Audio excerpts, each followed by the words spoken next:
The Ukrainian modernized 1,000-kilometer range Neptune missile was used for the first time against a Russian military facility in the temporarily occupied Crimea. Ukraine's Minister of Strategic Industries, Herman Smetanin, stated this in an interview with Netavision.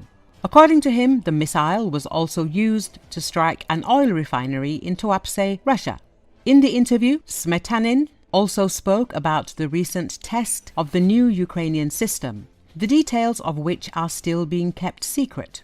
The official clarified that the Ukrainian military industry now produces about 30 to 40% of the weapons needed by the armed forces of Ukraine. Defense Express media outlet recalls that the creation of the Long Neptune was first announced by the President of Ukraine, Volodymyr Zelensky. A new Ukrainian missile, an accurate strike. The range is 1,000 kilometers. We thank our Ukrainian developers, manufacturers and military. We continue to work to ensure Ukraine's security, Zelensky wrote on Telegram. Open-source intelligence analysts and media outlets have reported that Ukraine used the new rocket to hit a Russian oil refinery in the Black Sea port of Tuapse this past weekend. Regional Russian officials confirmed a fire at a facility in the town, some 550 kilometers from the front line. Experts told that the new rocket is likely a modification of Ukraine's Neptune R-360 anti-ship missile. The R-360 cruise missile was developed by Luk Design Bureau in Kiev and has been employed by Ukrainian forces since 2020. The R-360, along with the RK-360MC system, is used to protect Ukraine's coastline by recognizing and destroying enemy ships. The R-360 has an explosive payload of up to 150 kilograms and has a range of up to 300 kilometers. Its first use in battle came in April 2022 when it was deployed against the Russian frigate Admiral Essen.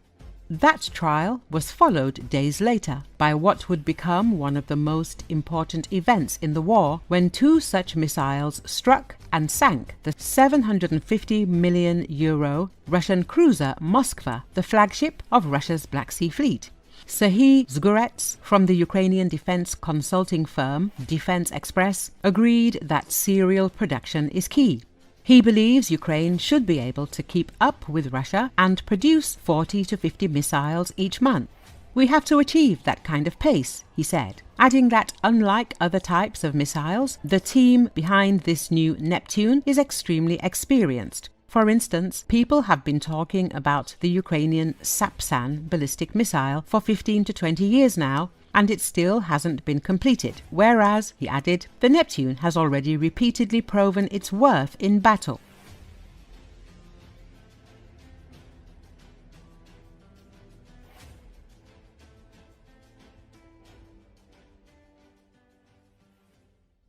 IC sees China, Russia, Iran and Director of National Intelligence Tulsi Gabbard said China has heavily invested in stealth aircraft, hypersonic weapons, and nuclear arms. According to Associated Press noting Russia's large nuclear arsenal, she called the country a formidable competitor. She added that while Iran is not currently seeking to build a nuclear weapon, it has become a critical supplier of weapons to Russia. And North Korea, she said, remains committed to pursuing military capabilities that would allow it to strike U.S. forces in the region or the U.S. homeland. Gabbard's remarks came during her testimony before the Senate Intelligence Committee during a hearing on worldwide threats to the U.S. These actors are in some cases working together in different areas to target U.S. interests, Gabbard told lawmakers. The IC sees China, Russia, Iran, and North Korea engaging in activities that could challenge U.S. capabilities and interests, especially related to our security and economy. These actors are in some cases working together in different areas to target U.S. interests and to protect themselves from U.S. sanctions. All of you, your service to the country, it matters. There are a lot of citizens of our country right now that have. At this point, the IC assesses that China is our most capable strategic competitor. Under the leadership of President Xi Jinping, the People's Republic of China seeks to position itself as a leading power on the world stage, economically, technologically, and militarily. Beijing is driven in part by a belief that Washington is pursuing a broad effort to contain China's rise and undermine CCP rule, fielding advanced capabilities, including hypersonic weapons, stealth aircraft, advanced submarines, stronger space and cyber warfare assets, and a larger arsenal of nuclear weapons.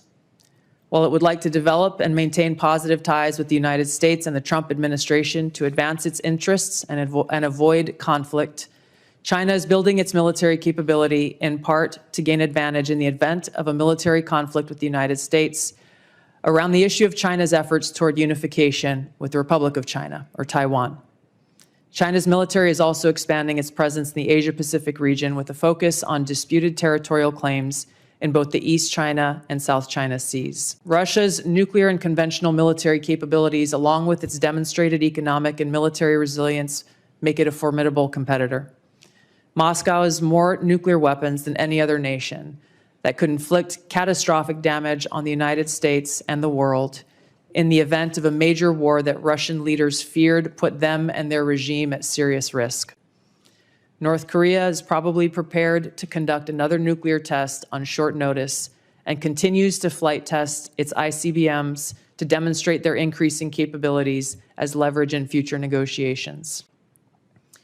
Since 2022, China, Russia, Iran, and North Korea have grown closer. Removing the accelerant of the war in Ukraine is unlikely to revert these bilateral relationships to a pre-war 2021 baseline, leaving room for new strategic priorities and world events to create new incentives or challenges to their currently high levels of cooperation. The document that AP compiled, and I presume this is through open sources, documented 59 incidents, including cyber attacks, spreading propaganda, plotting killings, or committing acts of vandalism, arson, sabotage, or espionage. Is that consistent with your understanding and impression of what Russia's currently engaged in Europe?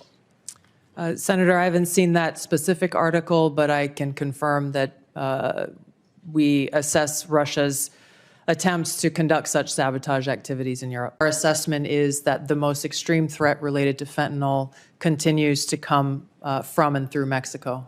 So the president has stated that the fentanyl coming through Canada is massive and actually said it was an unusual and extraordinary threat. And that was the language that was used to justify putting tariffs on Canada. I'm just trying to reconcile those two issues. Is it an unusual and extraordinary threat, or is it a minor threat that doesn't even merit mention in the annual threat assessment? Senator, I don't have the numbers related to Canada in front of me at this time. I'd like to get back to you on the specifics of that answer. It's less than 1% of the fentanyl that we are able to interdict.